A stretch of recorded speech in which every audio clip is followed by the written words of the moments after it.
Ali, if you had to choose between growing and investing in schools in Salisbury or the football scene, meaning amateur clubs, football pitches, anything to do with football itself? Youth in Salisbury is priority, obviously.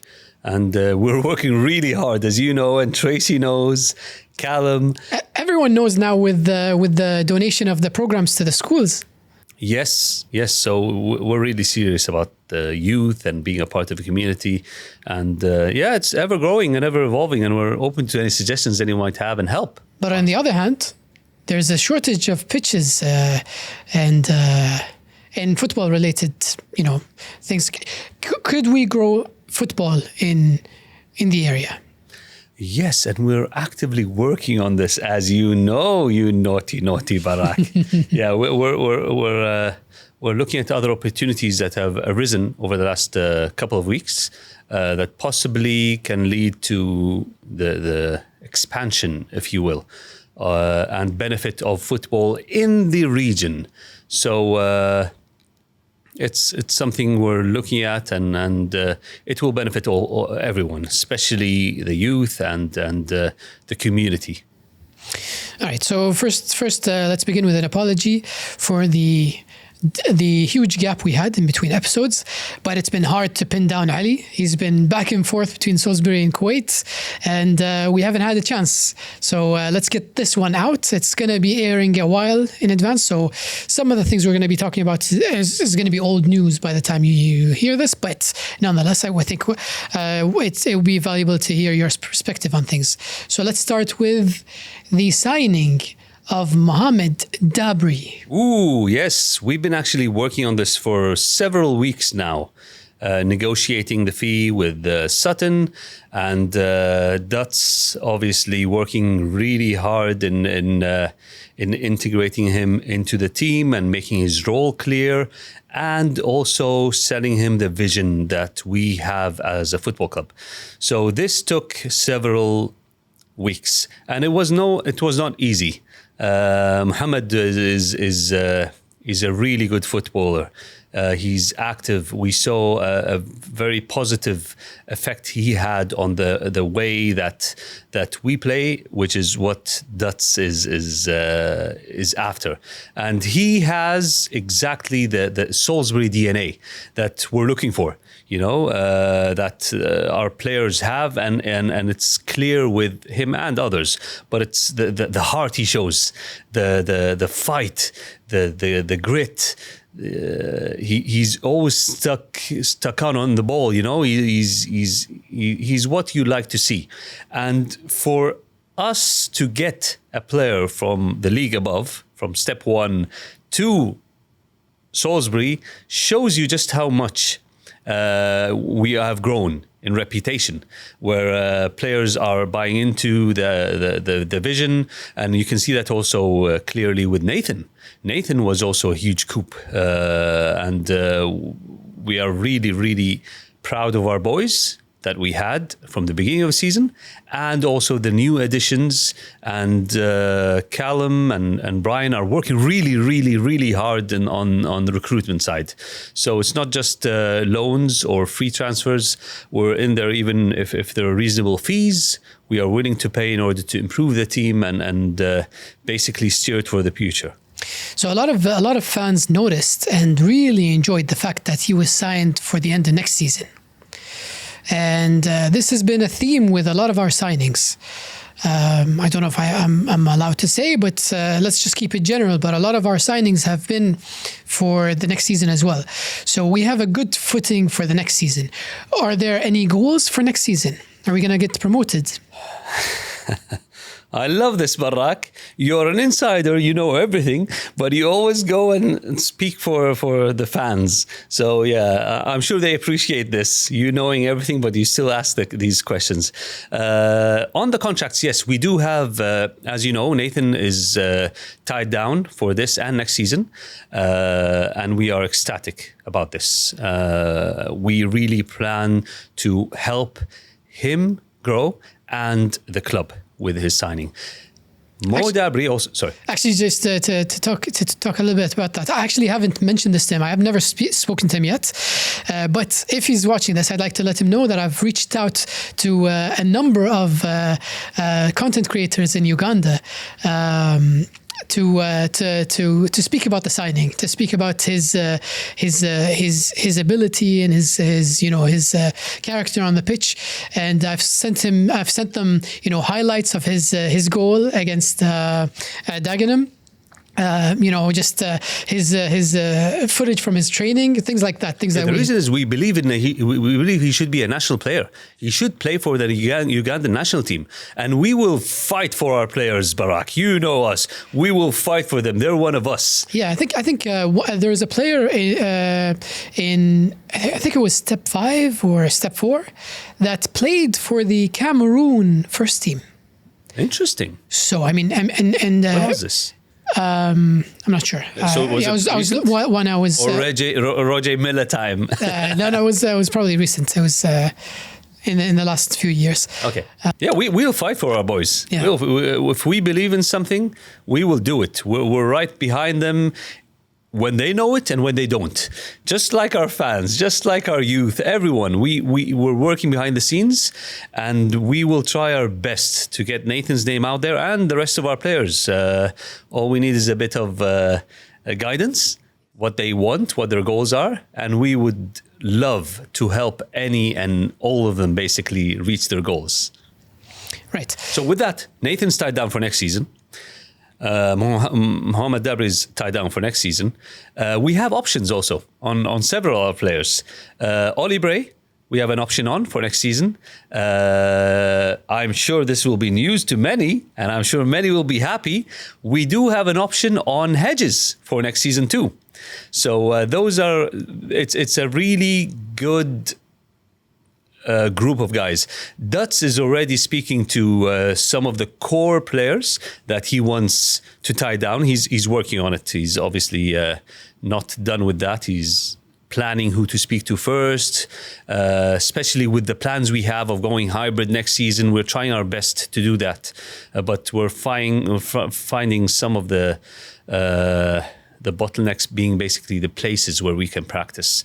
Especially with the negotiations that are happening on purchasing the stadium, taking a bit longer than I expected. But we're looking at other options, and these have to be rectified, especially if you're looking to recruit some of the better, a different echelon, and to keep some of your better players for next season. So I'm absolutely ecstatic to share that we do have an option on a fan favorite. Another thing I wanted to speak about was going back to the youth. We've had quite a bit of issues with the youth. Can we go back on a question? Yeah. It's a point I wanted to share. I enjoy giving these tidbits to our fans. So we do have options on these players, and some are signed for next season. For some of these players and some in the future, to do some of these hard deals, to get some of these players, it has to be.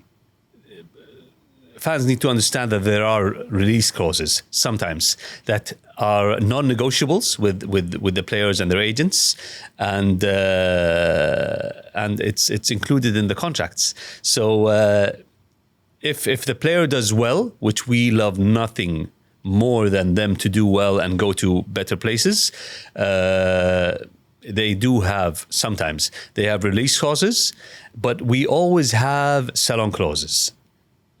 Also, so let's say Barak plays. He's our star goalkeeper. Let's say, for example, this will fit the build. Yeah, in height especially. Sorry, Buse. Yeah, I'm sure many of the fans will be disappointed. They love Busey.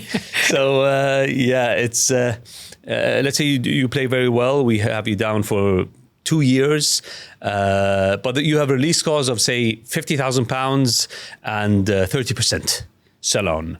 So if a team comes in and gives us £50,000, that still won't get you over there. They still haven't met the release clause. So they have to give us £50,000 and a 30% salon fee. That's where the money is. That's where the club benefits. This is where we see our future. So we try our best to negotiate if a release clause is insisted to include a salon fee for the future. So if you were to be sold for 50 and 30, and then you go on to a bigger team, let's say Bristol Rovers, since the owners are friends of mine, and they play you and you're worth, let's say, £5 million in 2 years, and you're sold at £5 million, we'll get 30% of the 5 million, which is 1.5 million, is it? Yeah, I don't know. Yeah, I think it's 1.5 million. So that would be a windfall. Wait, of 50? Of 15 million. It's 5 million. A 5 million, yeah. All right. Yeah. So that's just a little tidbit and some more information. So if a player gets sold for undisclosed amount, guys, just come back to this clip and understand why he's been sold. It's because to get the player in, sometimes it's a non-negotiable clause they ask for is to have a release clause. So we ask for what do you call it? A sell-on clause in return. To at least benefit us in the future in that. And it's a way forward that we see in for the club. It'll help drastically in the future. It just means you believe in them. You believe that they're going to outgrow the club at some point and go to higher leagues and sell for large amounts. We believe in all our boys. Yeah. When we're fully behind them. So back to... Yeah, you had something about the youth? Yes. So we've been having a few issues with the youth since the Worthing game, where there were some scuffles and fights and things like that. And we've had to deal with the police lately regarding that. And, it's been in the air on what we'll do about this, whether we'll be banning, kids under 18 or what the solution is, because this is a problem and the police has been involved and we have to act in one way or another. And I think we've chosen to do this. Let me just ask a question here. Yeah. So just to clarify things, what do you mean by banning under 18s? So not outright banning, but unaccompanied youngsters. They have to be accompanied by 18 or 16 or right. Some of that ranges. Yeah. Okay. So I think the solution is not to ban. It's not to put out a ban. We need the youth. Right. There's no way we sacrifice exactly the youth for the... it's something we see here in Kuwait, don't we, Barak? There's a minority that are not optimal, shall we say, and you can't really blanket solution everyone and have everyone. But even the troublemakers, you've had your fair share, Ali. Yeah, I've had my fair share too. Oh yeah, we weren't little angels, no. And so we know, right? I'm glad that we had people that took us under their wings, Exactly. Which is. Let me ask you, what yes. do you plan to do with this? So it's not bad apples and you just throw them out, right? No. What do you have in plan for this? So you and Tracy and. Exactly. So obviously we're realistic. We know that some kids, have it tough and it's going to be hard for us to do anything about it. So we can't change them, right? We can't change who they are. But a lot of these kids have the good in them, right? They have a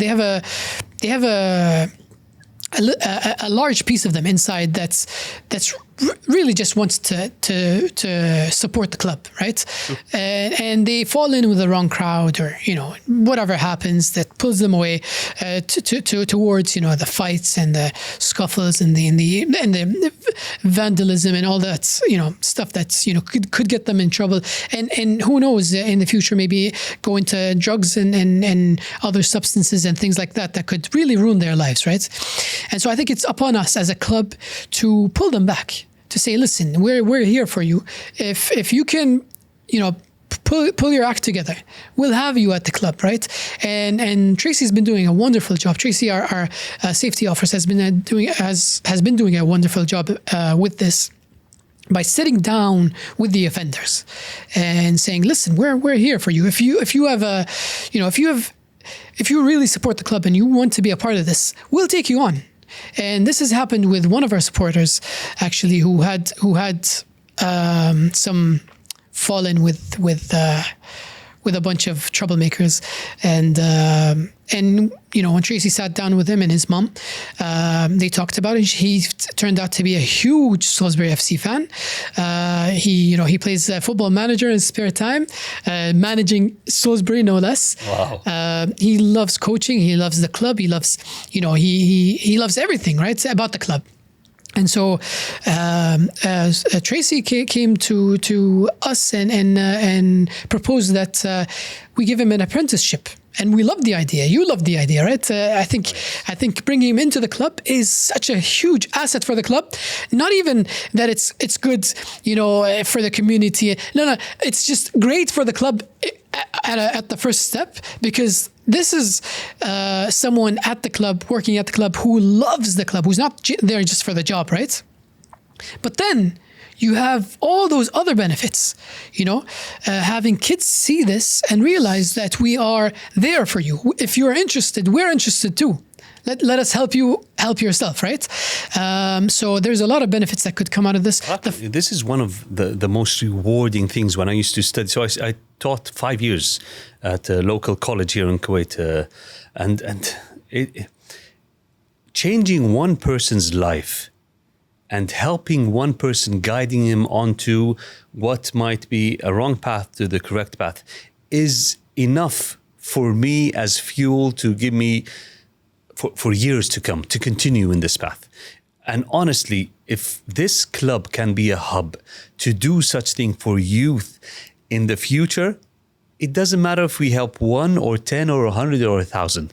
It's one person that we have helped. It means so much. And this actually touches a personal note in my heart. It's a personal string, if you will. I have some of my children that have ADHD, and I do have issues with schools and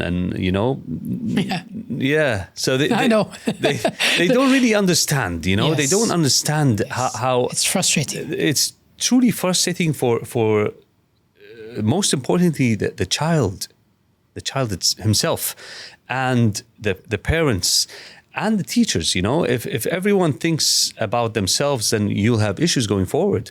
But the teachers don't seem to understand the child, right. And the parents are struggling to steer the child onto the correct path in order for him to at least be on the path for success and to be a good person. And it's also very hard and tough if we do get a teacher or a football coach that helps and understands and nurtures and guides this good person, Yeah. They're good at heart. It's just that they're active. They have different paths. If they can help us with this, if they can help the child, they can understand, then that is one human being you've helped guide onto the right path, and he'll be eternally grateful. Yes. And the issue is with how people treat those kids is they keep telling them and emphasizing and reinforcing that you're rotten, you're bad, right? And the kid, what's he supposed to do? He sees us as adults and we know everything, right? So they must be right. I am bad. I am rotten. And it's a self-fulfilling prophecy. And so stripping that away and saying, no, look, you guys are the heart and soul of this club and community and city and country, and we're here to bring you guys in. I think that will have a really good effect, not just on them, on us as well. Let's not try to be try saints or anything. We're doing this for our benefit as well. It benefits the club immensely. You guys know this is a non-league club. We run on volunteers. Having more people love this club and are willing to help and do whatever we need to grow this club is huge for us. Sure. And we understand it's the heart and soul of yes. of that region. It's not just Salisbury, right? Yeah. Andover, Amesbury, the whole regions around them. So it's the more we get it closer to the community, the better it is for everyone. The club benefits, the communities benefit, and it's a win-win situation. Right. On to our last talking point today, which is a sad one. but we have to just speak on this topic because it was spoken about very vaguely, and I'd like to add some details to it. And it's about cakes for cash. Cakes for cash. Right. Okay. So in the bar at the club, we have I heard some rumblings about this on my last trip down. Yeah, we have a corner where the very lovely Beverly and Sandra sell their cakes for charity. Yes. And during one of the fire brigade's inspections at the stadium, they mentioned that we could increase the capacity of the bar by 50 by moving around some furniture and removing that stand for cakes. We gave them the option to move their stand to the fan zone, where we think actually they'll be able to sell more, in our opinion, because there's more kids in the fan zone, right? There's popcorn, there's games and things like that. So kids and cake go great together, right? And in return, we'll have more space for patrons in the bar, which we've had already. Now that we've had a match after that, and we did not hit capacity. Previously, we'd turn people away. There's not enough room for you to enter. It's not allowed due to regulation. And now we're above capacity with those 50 that we've added. What really matters is we've given them the option to go to the fan zone. And in this way, we believe we would have increased their sales, and we've increased the bar's sales, which I think everyone knows. We, as a club, we don't get anything from the bar, right? But why do we care about increasing the capacity of the bar? Is because we get a percentage of that bar sales to go to charity. Yes. So it's a win-win situation to remove the cake stand to the fan zone, increase the sales there, even if it doesn't, and even if it reduces the sales, which I'm opposed to. I think, in my opinion, it wouldn't go down. But if it did go down, it's 20%, right? Right. 20% of the bar sales go to Alabama. Yeah. So it's not a small percentage at all, and the club benefits nothing from the bar sales at all. It's not just alcohol; it's the whole sales. So it is 20%. Let me play devil's advocate here. Obviously, I wasn't in on this before it happened. I just heard about it when I was over there. I leave this operation stuff to you, and it was in Dave and all that. But if I was in their place, let me say what they would say. Obviously, I haven't spoken to them; they haven't spoken to me. But number one, I think the bar has more people than the fan zone, I would think. Correct. Maybe it's not the correct customer. But maybe the sales would be better, number one. Number two, it's warmer in the bar, correct, than the fan zone, I would think. Right. Number three, maybe they can watch the game through there instead of being in the fan zone. So the last two would be personal, I would guess. Their sales, it goes to charity, I think, right? Right. I'm not sure what the scheme is exactly, but yes. I think they do. Is it all to charity, or does it cover the expenses? I'm not sure. But either way, they are helping the community. And they are wonderful ladies. They volunteer at the club. And what you just mentioned, and whatever they would have to say, I'm very sure they're not petty, of right? Course not. And their reasons are valid. However, as a club, we have to make decisions, right? Let's do what is best. Right. And we do believe that it's best to gain from both, right? To move their stand to the fan zone and increase our capacity at the bar so we can sell more and donate more. Was this relayed to them before it happened? So this has been going on for a while. Okay. We've had this idea for a while, but in the last inspection, we did to make a final decision. Okay. Yeah. So this has been going on for a very long time, way longer than I joined or you joined. Oh, really? Right? So it's a tradition and a culture at the club. Okay. And we're not here to change the culture or enforce our culture. We don't get you to wear those headdresses and clothes, right? Nah. So, but the idea isn't to change anything, but it's to improve things as much as we can. And we did not want this to stop, but we did need it to move elsewhere. And it's very unfortunate it had to stop, but that's our 2 cents. I hope I didn't misspeak or, portray them in any negative light. What they're doing is great. They have their valid reasons, as you mentioned, for not continuing in the fan zone. But we also have our own valid reasons, I think. Mentioning this being transparent and clear is I think it's a positive.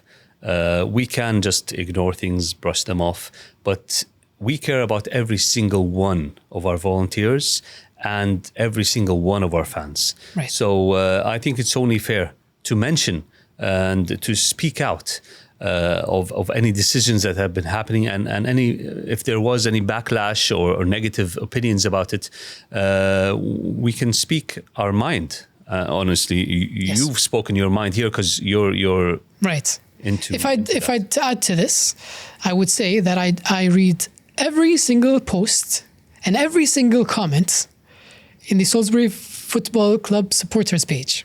Do you like on them Facebook. too? Have you ever liked a comment? Yes. And I try to answer every single question on here. And if I'm not answering your question, it's because I can't. What are some of the questions you can't? Yeah, let's not go there. But, there's a lot of questions about things and how come we're not saying anything about them. It's because we can't. Yes. If we can, we will. There's, nothing we love more than transparency. Of course. But we do not love lawsuits No. or penalties or fees Yes. that could bring the club down or give us bad publicity. Other than that, if we have a dispute with anyone, it's not legal. We're happy to share what is going on behind the scenes. Very good. Yes. We haven't spoke about Max, right? A new loan signing. No. Yeah, I think I think he'll be a good. I've seen him on some advanced analytics software that we subscribe to at the club, and he looks like a player, man. He looks like a dog. Yeah. It's. I think he's. If I'm to compare him to someone analytically, he's very close to Dabri. He's very, very. They're a similar player. Right. It's a shame his first time out on the pitch was on the Dorking awful pitch. Yeah. And awful day for us as well. He had 1 day of practice. I don't think he got to show his true quality. And honestly, he wasn't getting much playing time at Yeovil. And you need to gel with your players. You need to get some proper match fitness. So it's absolutely fine. We believe in him. We believe in Kia. We believe in Dowry. We believe in Mal and our whole midfield. And it's good. We're building stuff, and the boys are working hard on recruitment, really, really hard. I just hope the fans really acknowledge and appreciate They do. the amount of time they do. Yeah, as I said, I've been following the supporters page. They're very happy with the work that's being done. I think many of them are bought in because they didn't expect, us to. I don't know what they expected, but it seems like the fact that we're building for next season caught people off guard. We haven't. We aim to off guard. So the club isn't making money. It's just so anyone, just so people know, the club is not making money, right? It's bleeding. We're trying to, cover the wounds as much as we can, but there is no money in this club. The idea is to grow the club 100%, and if we don't win, it makes my job a lot harder. So I appreciate the work you and Brian and Cal and Theo are doing and getting us those wins. It makes me, my work, Dave, everyone else's job a lot easier. Yeah, it's let's give an inside story of the Dabri deal. How's that? Okay. How that happened and how it came to fruition. I like sharing these stories because I love, when I was on the outside, I love these little tidbits. So we tried really hard to get him. after the first couple of games, we knew he was a keeper, and I was there. I spoke to him, his father, his mentor, and I've seen the hard work he does every single day, really hard practice to keep his fitness up. And he goes to Sutton and practices, and he comes to our practices too. He's a hard worker, and he's contagious in his hard work. So we were really eager to get him on board. And with the footballing side,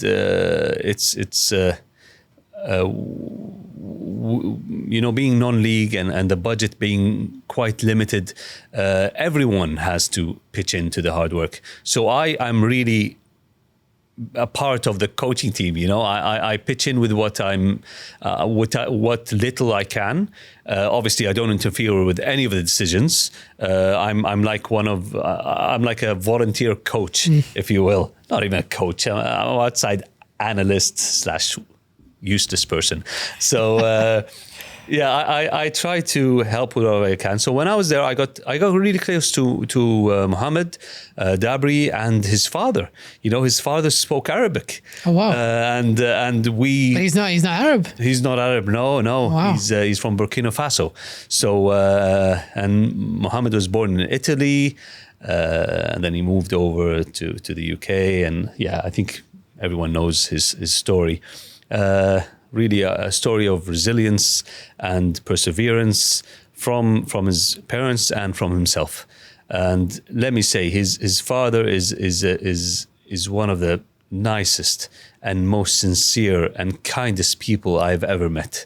And Muhammad is the same mold of his father. Right. Honestly, the same way they look. Whenever I say something and they get shy, the reaction, they do this. It's the absolute exact thing. It's like when you get there, you get so touched by the sincerity and the kindness. You just want to hug him. Yes. I was very surprised that he agreed to the post that he made on our socials. And I was a little bit upset because when I was there, I begged him for because he won man of the match against Tottenham. So I begged him for an interview with me in Arabic, for the Arabic fans, and in English, and but Mohammed, I don't think understands Arabic. No, that's what he said. But I mean, in Arabic, like subtitled, right? For the Arabic fans, right?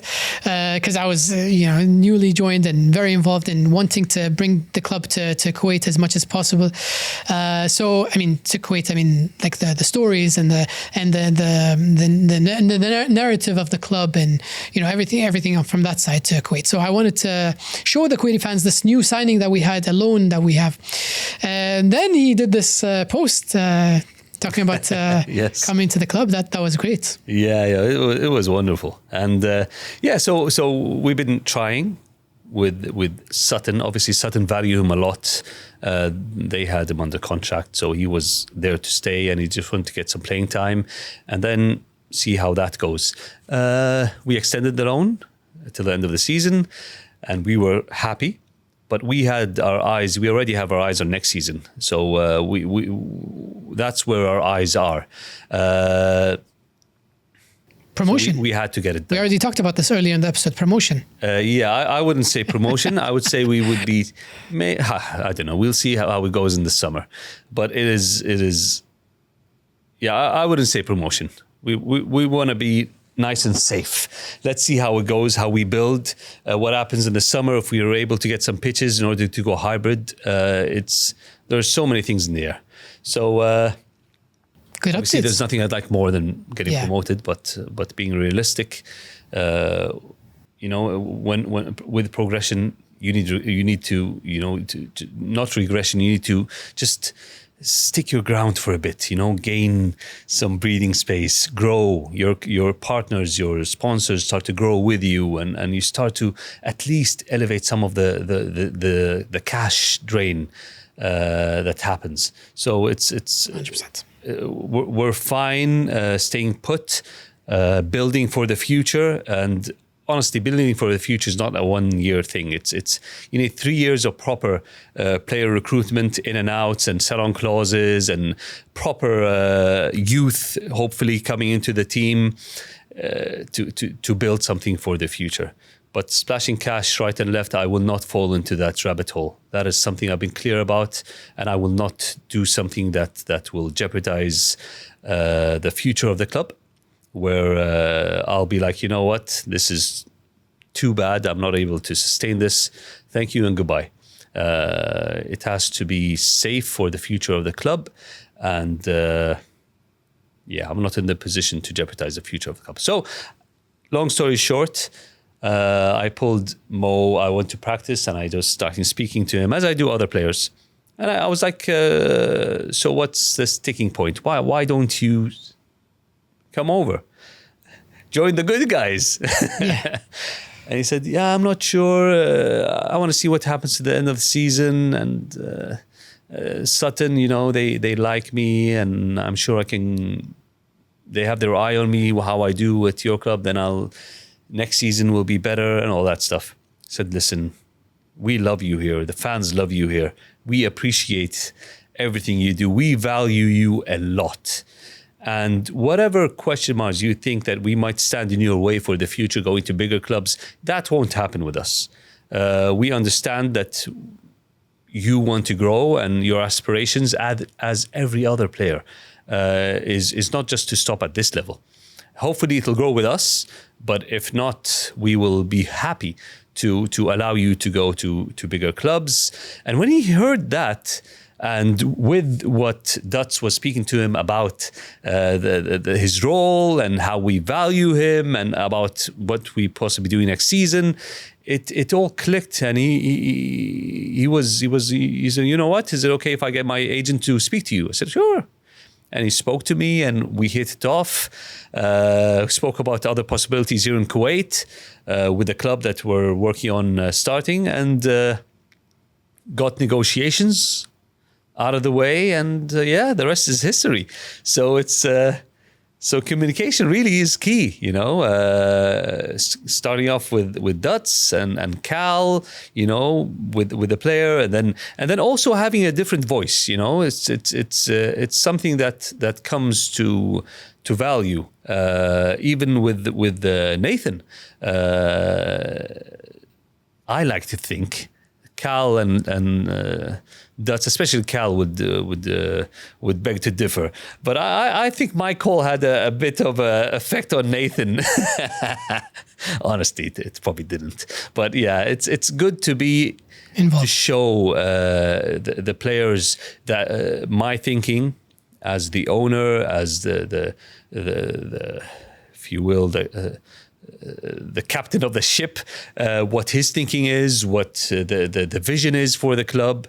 That's my specialty, and for him to ask me questions, because the life of a footballer is limited, isn't it? It's just a drop in the ocean. It's just a few years where they can give the high level of football that they can. Right. So if they're going to give you 2 years of their footballing life, you have to, and they're good footballers, then you better have a really good reason for them to do that, or else it'll just be a 1-year contract. Of course. So being from my side, speaking about this, on what we had on the business side, on the future side, and what we have in store, and Dutz also speaking about the club, the fans, the people, the strategy, the way that he's to be used, what's his role in the club, his agreed plan, and also with the advanced analytics, speaking about the strengths of the player and how the player would have benefited from some of the chances that were created previously with the club that have not been converted. So you specialize in converting crosses. We've had 5 XG created from the beginning of the season till now. 0.7 has been converted. You convert 70% of these chances. You would have scored at least 3.9 goals of those compared to the 0.7 that we have already converted. That alone attributes to 4 goals, which equivalates to 3 wins. Things like that really do affect the players. They put themselves. So understanding data and having that, and putting it in a way that the player would resonate with. If he's a striker, the goals. If he's a keeper, goals prevented, or XG prevented, or save percentages. Defenders, midfielders, everyone has their little thing that he would say, you know what? This is something I excel in. And he'll show them that he excels in this. Right. And then what have we lacked? And what he would give to us. And how he would be a part of the success of this team. Have I shown enough passion in this part or not? Yeah. Anyway, thank you very much. Much appreciated. Yeah. Thank Thank you.